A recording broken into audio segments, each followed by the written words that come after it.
আদম আলাইহিস সালাম থেকে নিয়ে আজ পর্যন্ত দৈনিক অসংখ্য মানুষ, অগণিত মানুষ দুনিয়ার মোহ ছেড়ে, দুনিয়ার মায়া ত্যাগ করে চলে যাচ্ছে দুনিয়া ছেড়ে।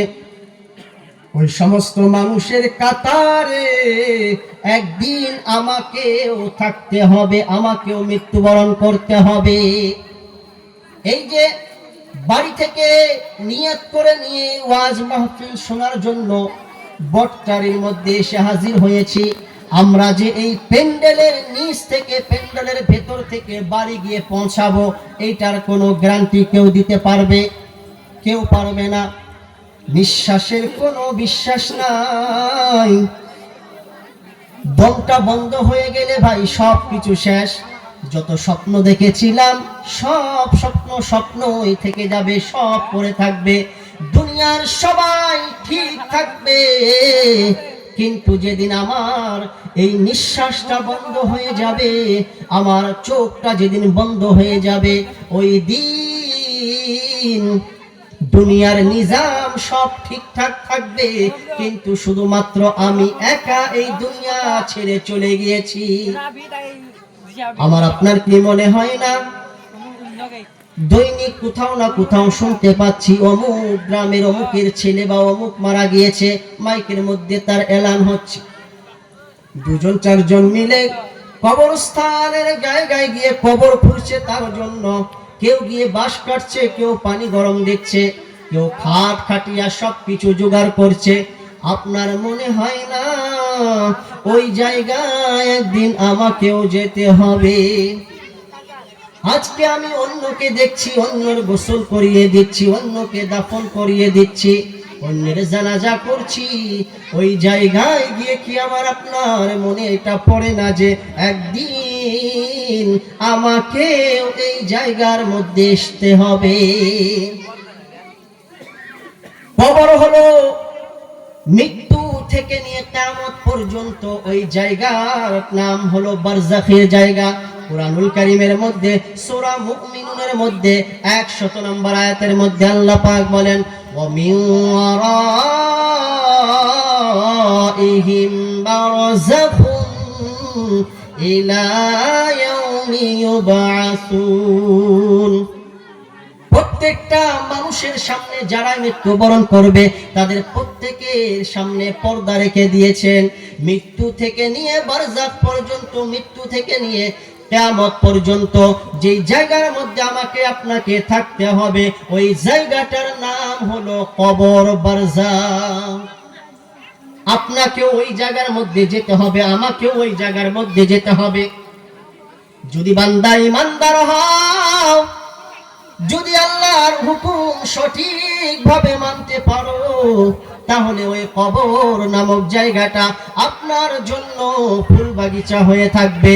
আল্লাহর হুকুম যদি সঠিকভাবে মানতে পারো, এই পোশাকবিহীন দেহের মধ্যে আল্লাহ পাক জান্নাতের পোশাক পরিয়ে দিবেন। বলি সুবহানাল্লাহ। একজন ঈমানদার আরেকজন বেঈমান, তার মধ্য থেকে যেই মারা যাক, যদি ঈমানদার হয়, তার মৃত্যুর সময় আল্লাহ পাক জান্নাত থেকে ফেরেশতা পাঠিয়ে দিবেন। শত শত ফেরেশতা চলে আসবেন ওই মুমূর্ষ ব্যক্তির কাছে।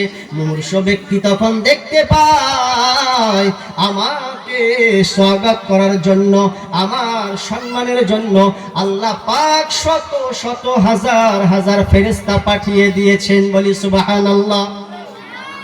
ওই মুমূর্ষ ব্যক্তি যদি ঈমানদার হয়, তার চোখটা এমন ভাবে আল্লাহ পাক খুলে দেবেন, কিন্তু আমরা দেখতে পাই সে বিভিন্ন ভাবে ভয় খাওয়ার মতো করে থাকে, বিভিন্ন দিকে এদিক সেদিক করে তাকায়, বিভিন্ন কথাবার্তা বলে। কিন্তু যদি বান্দাটা ঈমানদার হয়, আল্লাহ পাক এত ফেরেশতা পাঠিয়ে দিবেন, 2 লাইন ধরে এরকম ভাবে ফেরেশতা দাঁড়িয়ে থাকবে।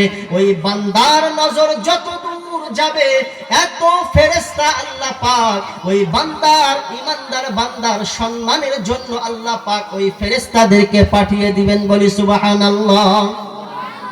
ফেরেশতা আজরাইল আসবেন, এসে ওই ইমানদার বান্দাকে সালাম করবেন, সালাম দিবেন, আসসালামু আলাইকুম। ইমানদার বান্দা তখন মুস্কি মুস্কি হাসবেন আর কি যেন বলতে থাকবেন, কি যেন দেখতে পাচ্ছে। ইমানদার বান্দাকে সালাম দিবে আর ফেরেশতা মাথার কাছে বসবে আর ওই তার ইমানদার ব্যক্তির মাথার মধ্যে বুলাবে আর তাকে সুন্দরভাবে ঘুম পাড়ানোর মতো করে দিবে।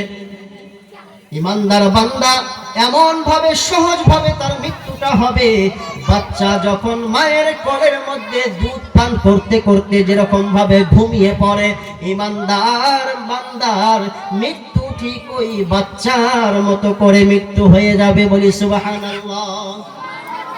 আল্লাহর নবী বলেছেন, আটার মধ্যে যদি পশম পড়ে যায়, ওই পশমটাকে যেরকম ভাবে খুব সাবধানতা অবলম্বন করে খুব সুন্দর করে ওই আটা থেকে পশমটাকে বার করার জন্য আমরা চেষ্টা করি, ইমানদার বান্দার দেহ থেকে তার রূহটাকে ওই রকম ভাবে সুন্দর ভাবে বিনা কষ্টে তার রূহটাকে তার আত্মাটাকে বার করবেন। বলি সুবহানাল্লাহ। বান্দা যদি বেঈমান হয়, আল্লাহর হুকুম যদি সঠিকভাবে না মানো, আল্লাহর ইবাদত যদি না করো, তাহলে আল্লাহর নবী বলেন একজন বেঈমানের মৃত্যু এত কষ্ট হবে, এত কষ্ট দেবে তাকে, একটা ছাগলকে বিনা জবায়ে তাকে জবাই করা হয় নাই, জবাই না করে তার দেহ থেকে চামড়াটা ছিলালে ওই ছাগল যত কষ্ট পায়, ওই ছাগলকে যত কষ্ট দেওয়া হয়, একজন বেঈমানের মৃত্যুর সময় ওই ছাগলের চাইতে 70 গুণ বেশি কষ্ট দিয়ে তার আত্মাটা বার করা হয়। বলি নাউযুবিল্লাহ, নাউযুবিল্লাহ। ইমানদারের মৃত্যু কত সুন্দর হবে আর বেঈমানের মৃত্যু এত কষ্ট হবে, ভয়ানক হবে। আমরা ইমানদার হয়ে মরতে চাই না বেঈমান হয়ে মরতে চাই? কি হয়ে মরতে চাই? ইমানদার। বর্তমান তো দেখা যায় অনেক জায়গার মধ্যে অনেকে বলে, আমাদের আশপাশের মধ্যে আছে, যে কবরে নাকি হিসাব নিকাশ হয় না, কবরে নাকি সওয়াল জবাব হয় না, কবরে নাকি কোনো আযাব নাই, কিছুই নাই। এমন কথা বর্তমান শোনা যায়। আম্মা জানা আয়েশা রাদিয়াল্লাহু তাআলা আনহা আল্লাহর নবী সাল্লাল্লাহু আলাইহি ওয়াসাল্লাম কে জিজ্ঞেস করেছিলেন, ইয়া রাসূলুল্লাহ, ইয়া হাবিবাল্লাহ, নবী গো, কবরের আযাব এটা কি সত্য? কবরে কি আযাব হয়? আল্লাহর নবী বলেন, নাআম, আযাবুল কবরি হাক্কুন। হো আয়েশা, হ্যাঁ হ্যাঁ সত্য, কবরের আযাব হয়, কবরের আযাব হয়, এটা সত্য। আল্লাহর নবী সাল্লাল্লাহু আলাইহি ওয়াসাল্লাম তিনি বলেন, আখিরাতের প্রথম মঞ্জিল, ওই মঞ্জিলের নাম হলো কবর। আল্লাহর নবী বলেন, তিরমিজি শরীফের হাদিস, ইন্নাল কবরা আউয়ালু মানাজিল, আখিরাতের প্রথম মঞ্জিলের নাম হলো কবর। হযরত উসমান রাদিয়াল্লাহু তাআলা আনহু যখন কবরের পাশ দিয়ে যাচ্ছিলেন, হুক হুক করে কান্না করছেন। সাহাবায়ে কেরাম জিজ্ঞেস করলেন, ও আল্লাহর নবীর সাহাবী, আপনার সামনে যখন আল্লাহর নবী জান্নাতের কথা বলেন, জাহান্নামের কথা বলেন, আপনার মুখ থেকে এত কান্নার আওয়াজ আমরা শুনতে পাই না, কিন্তু যখন কবর দেখেন আপনি এত হুক হুক করে কান্না করেন কেন? আল্লাহর নবীর সাহাবী উসমান রাদিয়াল্লাহু তাআলা আনহু তিনি বললেন, ইন্নাল কবরা আউয়ালু মানাজিল, আখিরাতের প্রথম মঞ্জিল হলো কবর। আর যে ব্যক্তি এই কবর থেকে রেহাই পেয়ে গেল, মুক্তি পেয়ে গেল, ওই মানুষ, ওই ব্যক্তি সব জায়গা থেকে মুক্তি পেয়ে গেল। আর যে কবর থেকে মুক্তি পায় না, ওই মানুষ আর কোনো জায়গা থেকে মুক্তি পাবে না। কারণ কবর হলো এমন জায়গা, জাহান্নামের মধ্যে যারা জাহান্নামী হবে, শত শত লক্ষ লক্ষ সাথী সঙ্গী থাকবে, হাজার হাজার লক্ষ কোটি কোটি সাথী থাকবে, জাহান্নামী থাকবে। কিন্তু কবর এমন জায়গা, কবরের মধ্যে কোনো সাথী নাই, কোনো সঙ্গী নাই, একাকিত্বের ঘর। কবরের মধ্যে কাউকে পাবেন? কেউ থাকবে? কাউকে পাওয়া যাবে। ওই জায়গার মধ্যে আমাকে আপনাকে যেতে হবে কি হবে না? যেতে হবে কি হবে না? হয় হয় কবরের জন্য, তাহলে নামাজ পড়েন না কেন? কবরকে যদি সত্যি আমরা ভয় করি, ওই কবরের মধ্যে আমাদেরকে সত্যি যদি যেতে হয়, তাহলে নামাজ পড়ার দরকার আছে না নাই? এবার শুনেন কবরের মধ্যে আযাব আছে কিনা। কুরআনুল কারীমের 40 নাম্বার সূরা, সূরার নাম সূরা মুমিন, আয়াত নাম্বার 46, আল্লাহ পাক বলেন, আন্নারু ইউরাদুনা আলাইহা গুদুওয়ান ওয়া আশিয়া।